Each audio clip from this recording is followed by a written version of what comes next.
So I want to invite Katherine on stage from the TEALS program. And so TEALS is an important part of our community because Birmingham has some education issues. And if we want to become another tech city, we have to build our local talent. Because otherwise, the money that comes into companies is just going to flow out to other locations.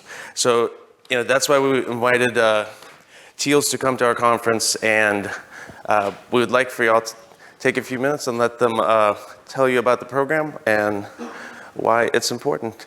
Can we have a round of applause for Katherine?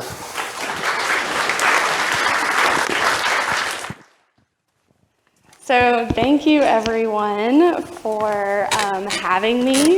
It really is a pleasure to be here. I just want to say thanks to the DevOps organizers. They've been really supportive of our program. I am here to talk to you about the Microsoft TEALS program. Before I jump in, I want to give you a little bit of context, a little bit about me to help kind of lay the stage for what I'm about to present. So Alabama passed legislation in 2019 that mandates that computer science classes be offered in every school in the state. This isn't something that's unique to Alabama. It's happening all across the nation. That's great. That sounds great. In theory, it really is great. But we already have a teacher shortage. That was happening before it was kind of, buzz in the news. And as you can imagine, we're definitely not pulling software developers to come in and sign those lucrative teacher contracts and agree to teach those computer science classes. So what ends up happening is teachers are pulled from other content areas in high schools to teach computer science. So a little bit about me. I was a computer science teacher, and prior to that, a science teacher. My undergrad is in environmental science. I taught natural sciences, biology, environmental science, and was voluntold one day that the next school year I would be teaching Intro to Python, AP Computer Science Principles, which AP is a college level rigor class. I can guarantee you that I can tell you a lot more about in Python's as an invasive species in the Everglades than I could ever tell you about Python as a programming language. So it was truly a horrific professional experience getting started. And that's really where TEALS comes in. We support teachers in those kinds of situations. So teachers that have reached out for help, that need help teaching computer science. So I'm going to tell you a little bit more about it, but again, just context to let you know where I'm coming from. Also, I know that I'm right before lunch. This is a quick 15-minute spiel, and I'll be done with you. So, what do I push? Do I push this? Sorry.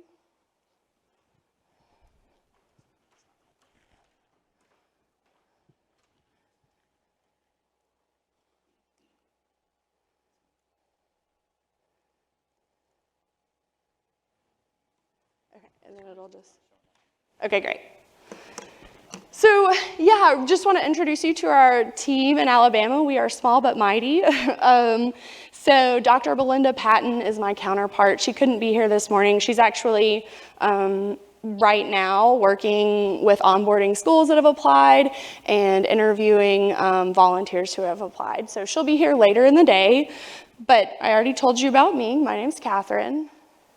And so kind of what's the why? Why is this important? So 67% of all new STEM jobs are in computing, but only half of high schools offer computer science classes. A computer science major can earn 40% more than the average college graduate, but only 11% of STEM bachelor's degrees are in computer science. So we really think that getting kids exposed to this kind of content earlier kind of helps lay that foundation, helps sparks that interest, and just helps students figure out if this is something they're interested in later down the line. All right, so what is the TEALS program? So TEALS has been around since 2009. It is Technology Education and Learning Supports program.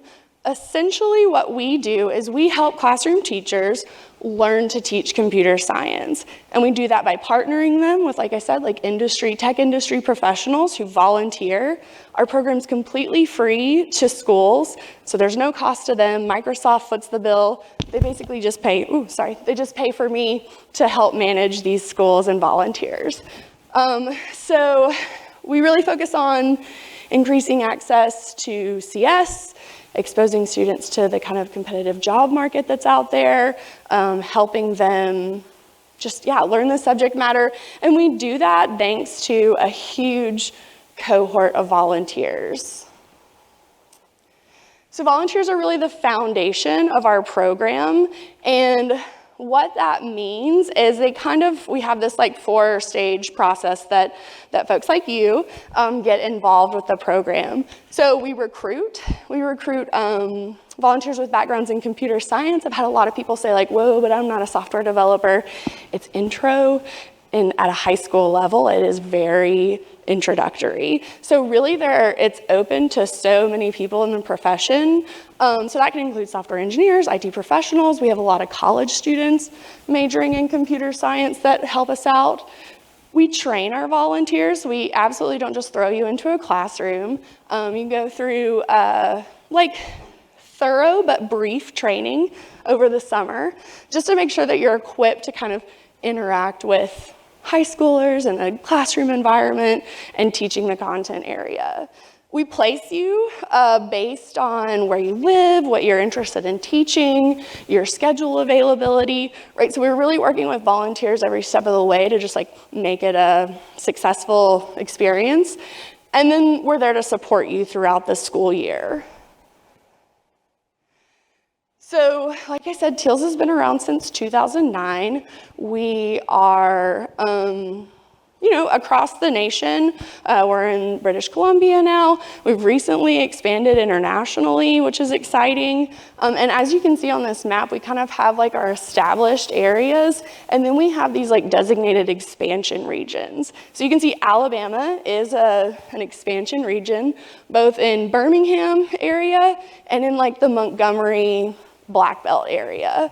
So that's really where we focus, but we have schools all across the state. We also focus on working with students basically students that have been excluded from CS spaces traditionally. So we work with schools that are usually very low income, they're in very rural areas, they have very high student populations that are minority demographics. We do this not just with like Microsoft employees, so it's like a huge industry-wide effort. So 650 plus companies and organizations have represented the TEALS program. We've had 1,700 tech volunteers just in the last school year, reaching and connecting with about 14,000 students. This is a picture of kind of our growth in Alabama. So Alabama's story is really awesome. TEALS got into Alabama in 2016, and at that point we worked with 4 schools. Over the course of the last few years,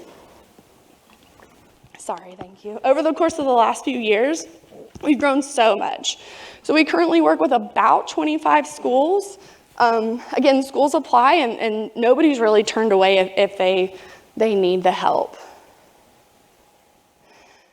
So I just want to kind of give you a snapshot of volunteers in Alabama schools. So we're growing, but it's still a relatively small organization. So this past year, we've had 79 volunteers work in schools. 37 of them are local to Alabama. 50 of those volunteers volunteer remotely, and I'll talk about how that works in just a second. Of our volunteers, we have 30% of them are females and 14% are Black or African American. And that's really important because students kind of succeed when they see people that look like them and identify with their cultures and their experiences. It's obvious it's not necessary, so we really encourage everybody to feel welcome to volunteer, but we're just really proud of that number. This last year we had a little more than 650 students work with our volunteers, and volunteers represent companies and organizations all across the state and the nation, 46 different companies and organizations. Let's see. For top companies and organizations, I mean, we do have a lot of Microsoft volunteers, obviously, we have that connection. In Alabama, we recruit some volunteers from the West Coast, so we have 3 volunteers from Meta, 3 from Google. In the state, we have 3 from SHIP, 3 from UAB, so those are kind of our top companies. We also have a lot of college students this year, which has been really awesome. They're really engaged. They obviously have the time and the energy to do it. Last year, 1 in 3 volunteers returned, which is actually a pretty good number. We've had several volunteers that have just been long-standing volunteers. Our longest volunteer has been with us for 6 years. 2 volunteers are coming back for their 5th year, 3 for their 4th year, 5th for their 3rd year. So it is an experience that we think people enjoy, people understand the value in, and they come back. All right. So like I said, we focus on students that are traditionally excluded from CS. We know that students that are Black, African American, or Latino, so students of color who try AP Computer Science classes in high school are almost 7 times more likely to major in it. Students that are women or identify as female who try AP Computer Science are almost 10 times more likely to major in it. So we can just get them in high school and we can just get them, just spark that interest. It usually leads to some success, some interest. We try to help our schools think about how to be equitable to all students. And, we do that through increasing access by reaching out to those schools that are that don't have those big tech programs, right? They are not well funded. So we reach out to that. We really make sure to make diversity a talking point with our schools and develop action plans on how they're going to kind of be more diverse with their student population or their student registration numbers, and we try to create kind of inclusive classrooms. And so we just work with schools throughout the year to think about these concepts. Okay, so if we are trying to reach schools in the Black Belt, in, North Sand Mountain, right? If we're trying to go in these areas that are super rural, it's very likely that we don't have a lot of folks living in those areas that are working, that are available to show up. So we offer remote volunteer support. I'm sorry, y'all. So what that looks like, it's awesome. It's flexibility to teach anywhere. We provide training on best practices for remote instruction. We give you ongoing support. We really set it up so students go into breakout rooms to work with those volunteers. And it's just an opportunity for folks to make an impact that maybe can't really dedicate going into a school every week. So I don't have enough time, so we're going to skip this video. But want to talk to you, and what this video is aimed to do is really just talk to you about what does it look like to volunteer. So a volunteer's week looks like kind of two kind of areas. So there's preparation involved, and then there's instruction. In a nutshell, the best way I can describe it is it's like joining a classroom once a week for one class to teach. And so we pair one teacher in a high school with anywhere from 1 to 4 volunteers, and they make up a teaching team. And those volunteers work with that teacher throughout the course of a school year. There's usually a little bit of preparation. All of our curriculum is plug and play, so there's no you figuring out what to teach high schoolers about computer science. All that is done for you. I'm so sorry, y'all. So that preparation can be anywhere from 30 minutes to an hour. Sometimes it's even less. It's really just syncing with the teacher, figuring out what's coming up, how you're going to teach it, who's going to do what. Then that instruction classes usually last anywhere from 45 minutes to about an hour and 20 minutes. And so that's joining during those class periods to teach.